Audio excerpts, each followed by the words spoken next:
जम्मू कश्मीर को लेकर के 2019 में नरेंद्र मोदी सरकार द्वारा राष्ट्रपति को अनुमोदन किया गया था, जिसपे 370 हटाए जाने को लेकर के एक मांग की गई थी, जिसके बाद कहीं ना कहीं जम्मू कश्मीर से धारा 370 हटा दी गई थी। हालांकि उसके बाद आज सुप्रीम कोर्ट ने वो फैसला भी सुना दिया है और उन्होंने उस फैसले को मान्य माना है, यानी राष्ट्रपति द्वारा जो फैसला लिया गया है धारा 370 हटाने को लेकर के उसको सर्वमान्य माना है। उन्होंने कहा कि ये देश हित का मामला है। ऐसे में जगह जगह इस चीज़ को लेकर के कहीं ना कहीं खुशियां मनाई जा रही हैं। इस वक्त राजधानी लखनऊ के हम मोहनलालगंज में हैं और ये तहसील में तमाम जो अधिवक्तागण हैं, आप देख रहे हैं किस तरह से एक दूसरे को लड्डू खिला करके मुंह मीठा करा करके किस तरह से खुशियां मना रहे हैं। हम बात करते हैं। सर, क्या कहेंगे, जिस तरह से धारा 370 हटाई गई उसमें आज सुप्रीम कोर्ट ने भी फैसला सुनाया है, क्या कहेंगे? ये देश के लिए बहुत अच्छा फैसला है। 2019 में मोदी जी की सरकार ने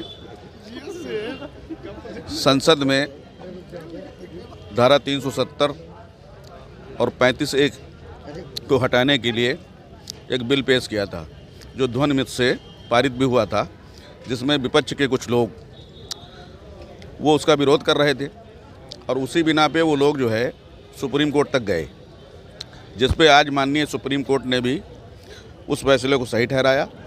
और हम लोग इस बात से बड़ी खुशी व्यक्त करते हैं, क्योंकि एक देश में एक विधान होना चाहिए। जम्मू कश्मीर हमारा अभिन्न अंग है, इस वजह से ये तो फैसला आना ही चाहिए था। इसमें हम सब बड़े खुश हैं। हमको बहुत प्रसन्नता है कि आज पूरा देश, जो अभी तक जो है अखंड भारत कहा जाता था, रियल में आज अखंड भारत हुआ है। अखंड भारत हुआ। आप बताइए अधिवक्ता जी, आपका क्या कहना है इस बार? सही है। सही है सुप्रीम कोर्ट का जो फैसला है।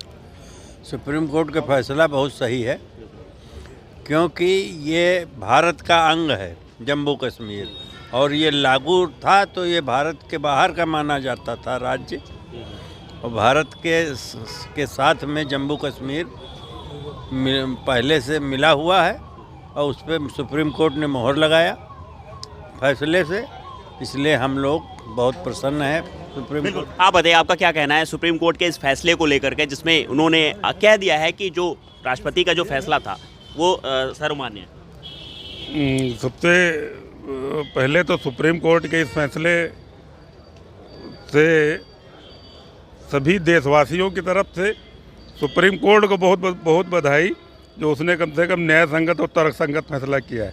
पूर्ववर्ती सरकारों की वजह से ही 370 लगाया गया था, और पूर्ववर्ती सरकारें अपनी अपनी तरह से अपनी अपनी रोटियां सेकती थी, अपनी अपनी राजनीति और चमकाने के लिए और वोट बैंक के लिए।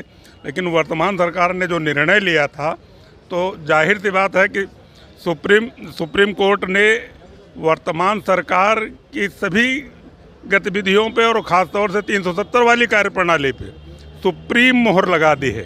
सुप्रीम मोहर लग गई। बिल्कुल, मैं देख रहा हूँ आपके हाथ में लड्डू है और कहीं ना कहीं आप खुशियाँ मना रहे हैं, क्या कहेंगे आप? भारतीय जनता पार्टी की सरकार ने 2019 में संसद के अंदर धारा 370 और 35 हटाने का फैसला लिया, जिसको भारत के महामहिम राष्ट्रपति ने अनुमोदित कर दिया था। लेकिन देश के विपक्षी दल और विपक्षी दल की कुछ पार्टियां चुनावी मुद्दा बनाने के लिए कह रही थी, अगर मेरी सरकार आ जाएगी तो मैं 370 फिर से देश में लागू कर दूंगा, फिर से थोपने का काम करूंगा। लेकिन आज देश के सर्वोच्च न्यायालय ने उसे समाप्त करते हुए बता दिया है कि ये न्याय से देश चलता है, ये कानून से चलता है, और यहाँ पर एक देश, एक विधान, एक कानून, एक झंडा, एक तिरंगे के नीचे आज पूरे देश में इसी बात की खुशियाँ हैं। सभी लोग खुशियाँ मना रहे हैं। मैं समस्त देशवासियों को सुप्रीम कोर्ट के इस आदेश की तरफ से सुप्रीम कोर्ट का स्वागत करते हैं, आदेश का स्वागत करते हैं। आदेश का स्वागत करते हैं। बिल्कुल, ये तमाम वो जनता थी, तमाम अधिवक्ता भी थे, जो कहीं ना कहीं सुप्रीम कोर्ट के इस फैसले के बाद खुशियां मना रहे हैं, एक दूसरे को लड्डू खिला रहे हैं। आप तस्वीरों में देख सकते हैं कि एक दूसरे को किस तरह से लड्डू यहाँ पर खिलाया जा रहा है। ऐसे में कहीं ना कहीं पूरा देश इस सुप्रीम कोर्ट के इस फैसले का स्वागत कर रहा है। पूरे देश का कहना है कि एक देश एक संविधान होना चाहिए। लखनऊ से इंडिया न्यूज़ के लिए जय शुक्ला।